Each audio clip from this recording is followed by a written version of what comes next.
Class 6 এর ক্লাসরুমে একটা মেয়ে পুলিশের ইউনিফর্ম আর একটা বন্দুক নিয়ে ক্লাস করতে আসে। আমরা সবাই দেখে ভয় পেয়ে গিয়েছিলাম আর ম্যাডাম হাসতে লাগলো। আমি আমার বন্ধুকে বললাম, কিরে এই মেয়েটা কে রে, এত ছোট বয়সে পুলিশ হইছে, এ কি সত্যি পুলিশ নাকি, গুলি টুলি করে দিবে না তো? তখন ম্যাম বললো, তুমি তোমার বাবার ইউনিফর্ম পরে কেন আসছো স্কুলের মধ্যে? তুমি কি জানো না স্কুলের মধ্যে এগুলো পরে আসা যায় না? তারপরে পিছন দিয়ে তার বাবা আসলো। তার বাবা বললো, ম্যাডাম আর বলবেন না, এর যে জেদ, এর জেদের জন্য আর পারি না, আমার ইউনিফর্ম পরে এই স্কুলে আসবে, তাই নিয়ে আসলাম। হোক আজকে কোনো রকম ক্লাসটা করুক, কালকে থেকে আর এগুলো পরে আসবে না ম্যাডাম। সঙ্গে সঙ্গে মেয়েটা ক্লাসরুমে এসে ঢুকলো। আমি বললাম যে, বাবা এত বড় গুলি, মনে হয় আমার যদি গুলি করে আমি তো মইরাই যাব।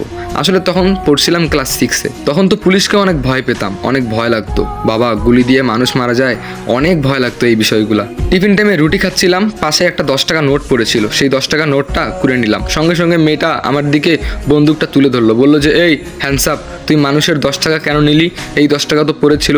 আমি বললাম যে, আসলে এই 10 টাকাটা কার ওটা আমি জানি না, কিন্তু এই 10 টাকাটা আমি নিয়ে নেই। তখন মেয়েটা বললো, না এই 10 টাকা নিতে পারবি না, এই 10 টাকা আমাকে দে। তারপরে মেয়েটা সঙ্গে সঙ্গে 10 টাকা আমার হাত থেকে কেড়ে নিল আর আমি বন্দুকটাকে খুব ভয় পেয়েছিলাম। যাই হোক, সেদিন ক্লাস করে বাসায় আসলাম। তারপরের দিন যখন আসলাম, আবার সেই মেয়েটা আমার সঙ্গে দেখা করলো। দেখা করে আমাকে বললো, এই যে কালকের 10 টাকা, চলো 5 টাকা তুমি খাবা, 5 টাকা আমি খাবো।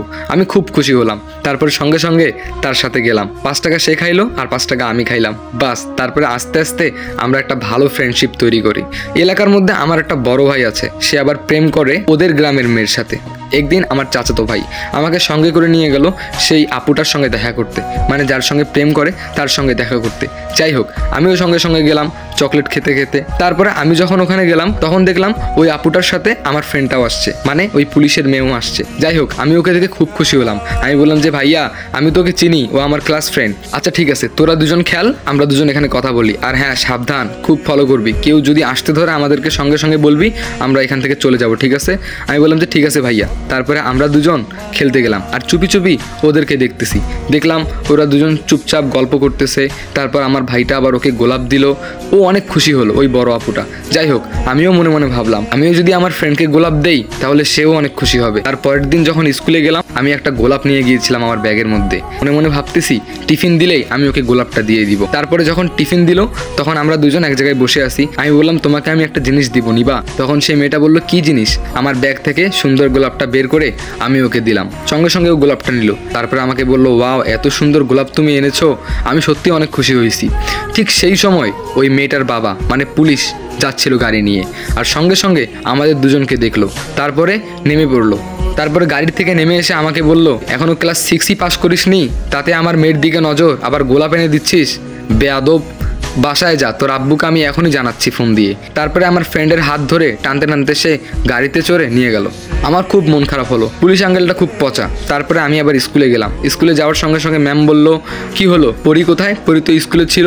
সবাই বলল, ম্যাডাম আমরা জানি না। তখন আমি দাঁড়ালাম, দাঁড়িয়ে বললাম যে, ম্যাম আমি আসলে ওকে একটা গোলাপ দিয়েছিলাম। সঙ্গে সঙ্গে ওর আব্বু দেখলো, ওর আব্বু দেখে ওকে মারতে মারতে নিয়ে গেল আর আমার গোলাপটা ফেলে দিল। ম্যাম বলল, কি তুমি এই কাজ করছো আর আব্বুর সামনে? হায় আল্লাহ, এবার যে আমাদেরকে কি কমপ্লেন দিবে, তোমার জন্য আমাদের স্কুলের একটা বদনাম হয়ে গেল, যাও। সঙ্গে সঙ্গে ম্যাম আমাকে ক্লাসরুম থেকে বের করে দিল। তারপরে আমি বাসায় গেলাম।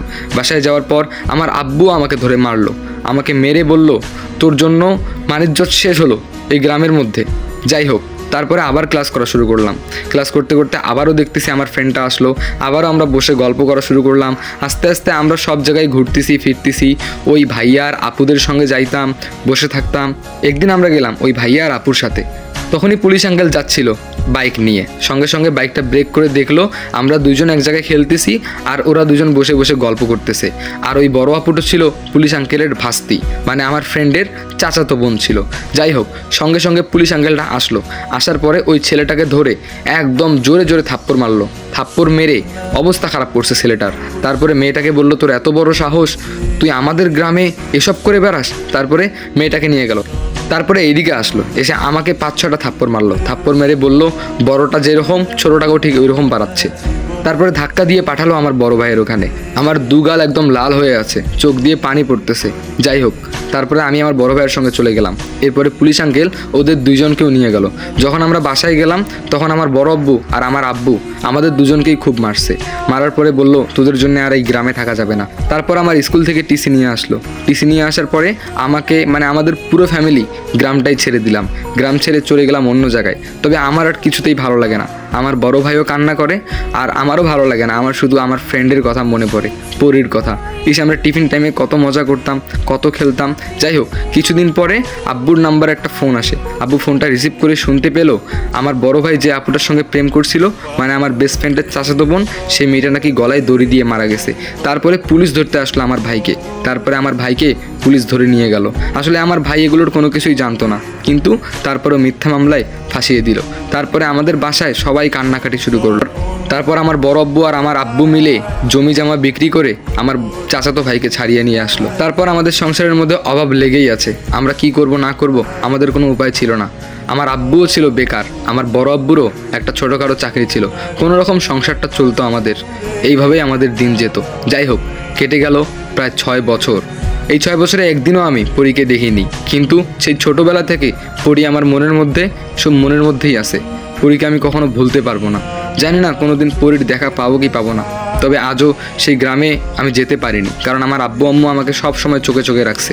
কারণ বড় ভাই যা করছে আমি যেন তা না করি। সে আমার চাচাতো ভাই, তবে তারপরও সে আমাকে নিজের ভাইয়ের মতো দেখে। আর আমাদের ফ্যামিলিতে শুধু আমরা দুইজনই।